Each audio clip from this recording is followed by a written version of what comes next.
ଜୟ ଜଗନ୍ନାଥ। ଆପଣମାନେ ଜାଣିଛନ୍ତି ନାରଦ ଓ ବ୍ରହ୍ମା ପରସ୍ପରଙ୍କୁ ଅଭିଶାପ ଦେଇଥିଲେ। ସୃଷ୍ଟିକର୍ତ୍ତା ହୋଇଥିଲେ ମଧ୍ୟ ପ୍ରାଚୀନ କାଳରେ ବ୍ରହ୍ମା ତାଙ୍କ ପୁତ୍ରମାନଙ୍କୁ ବ୍ରହ୍ମାଣ୍ଡ ସୃଷ୍ଟି କରିବାକୁ କହିଥିଲେ, କିନ୍ତୁ ସେମାନେ ସମସ୍ତେ ମନା କରି ତପ କରିବାକୁ ଯାଇଥିଲେ।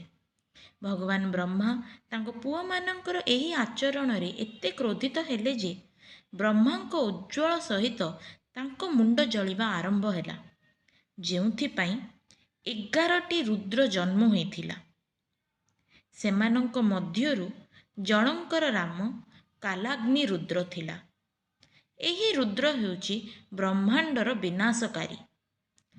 ଭଗବାନ ବ୍ରହ୍ମା ପୁନର୍ବାର ବ୍ରହ୍ମାଣ୍ଡ ସୃଷ୍ଟି କଲେ।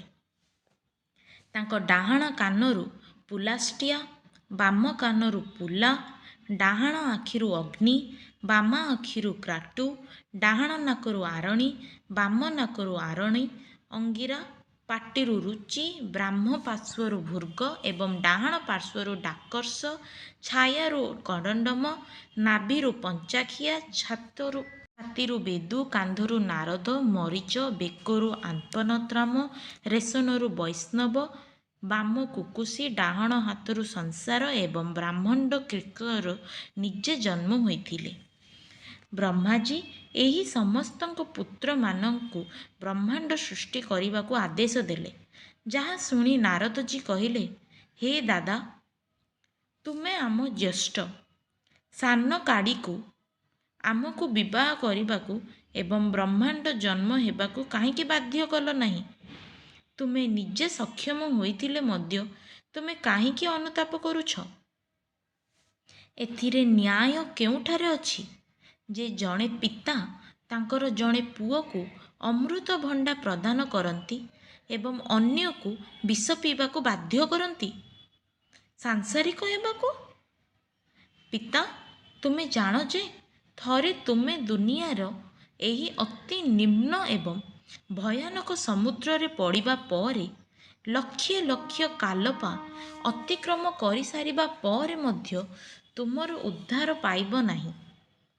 ସମସ୍ତ ଅସୁବିଧା, ବାଧାବିଘ୍ନ ଏବଂ ଆପତ୍ତିରୁ ମୁକ୍ତି ପାଇବା ପାଇଁ ଏକମାତ୍ର ଏବଂ ଅବିସ୍ମରଣୀୟ ସମାଧାନ ହେଉଛି ଅନୁଗ୍ରହ ଆଧାରିତ ପୁରୁଷୋତ୍ତମ ଶ୍ରୀ ନାରାୟଣଙ୍କ ଭକ୍ତି ଏବଂ ଆତ୍ମସମର୍ପଣ।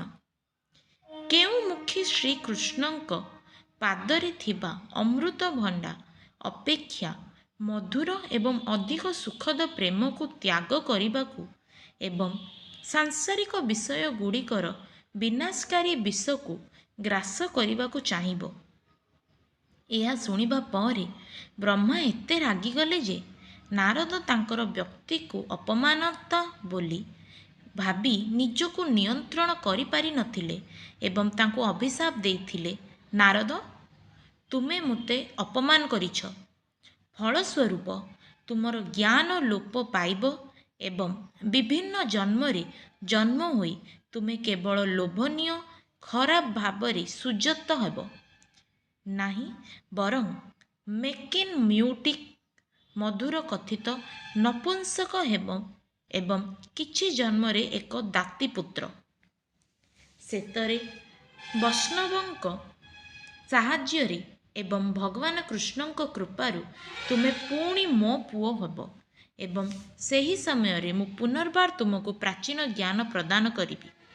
ଏହି ସମୟରେ ମୋର ଅଭିଶାପ ଦ୍ୱାରା ନଷ୍ଟ ହୋଇଥିବା ଜ୍ଞାନ ସହିତ ତୁମେ ଏକ ଅବନତିର ସମ୍ମୁଖୀନ ହେବ। ନାରଦଜୀଙ୍କୁ ଏହି ଅଭିଶାପ ଦେବା ପରେ ବ୍ରହ୍ମା ଚୁପ୍ ରହିଲେ। ନାରଦ କାନ୍ଦି କାନ୍ଦି ତାଙ୍କ ଜେଜେବାପାଙ୍କୁ ପ୍ରସ୍ଥାନ କଲେ। ଜଗଦ୍ଗୁରୁ, ଏହି ପ୍ରକାର କ୍ରୋଧ ଏକ ମହାନ୍ ତ୍ରୁଟିପୂର୍ଣ୍ଣ ଏବଂ ଜଗତର ସୃଷ୍ଟିକର୍ତ୍ତାଙ୍କୁ ଉପଯୁକ୍ତ ନୁହେଁ।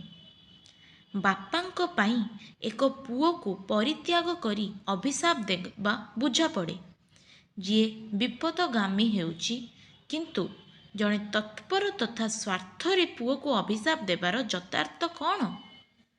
ହଁ, ତୁମେ କହିଛ ଯାହା ତୁମ ମନକୁ ଆସିଲା। ମୁଁ ତୁମକୁ କେବଳ ଗୋଟିଏ ଅନୁରୋଧ ସହିତ ଦାଖଲ କଲି, ଯାହା ଦୟାକରି ମୋତେ କେବଳ ଏହି ଅନୁଦାନ ଦିଅ ଯେ ମୁଁ କୌଣସି ରୂପରେ ଜନ୍ମ ହେବି। ମୁଁ ହରି ଭକ୍ତଙ୍କୁ ଛାଡ଼ିବି ଉଚିତ ନୁହେଁ କିମ୍ବା ନାମ ସଂକୀର୍ତ୍ତନ ଭୁଲିଯିବା ଉଚିତ ନୁହେଁ। ଶ୍ରୀନାରାୟଣ।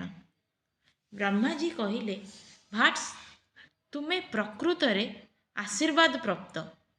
ଦୁନିଆରେ ହରି ପ୍ରତି ଭକ୍ତିଠାରୁ ଭଲ କିଛି ନୁହଁ। ଏହି ଭାରତରେ ଘୁଷୁରୀ ପ୍ରଜାତି ଗୁଡ଼ିକ ହେଉଛି ସବୁଠାରୁ କମ୍ ପ୍ରଜାତି। ଏପରିକି ଏହି ଜୀବନରେ ଯିଏ ହରିଙ୍କୁ ପୂଜା କରେ ସେ ଗୋଲୋକ ପ୍ରାପ୍ତ କରେ।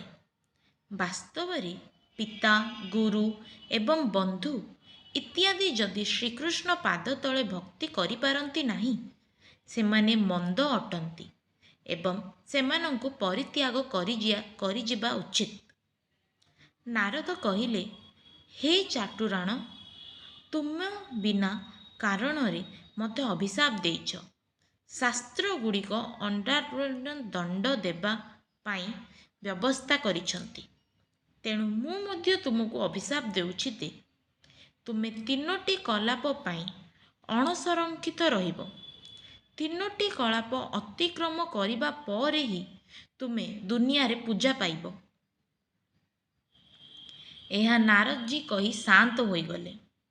ବ୍ରହ୍ମା ତାଙ୍କର ଏହି ଅଭିଶାପ ଯୋଗୁଁ ନାରଦଙ୍କୁ ଅନେକ ଜନ୍ମରେ ଗାନ୍ଧର୍ବ ଏବଂ ଦାସୀପୁତ୍ର ଇତ୍ୟାଦିରେ ଜନ୍ମ ହେବାକୁ ପଡ଼ିଲା।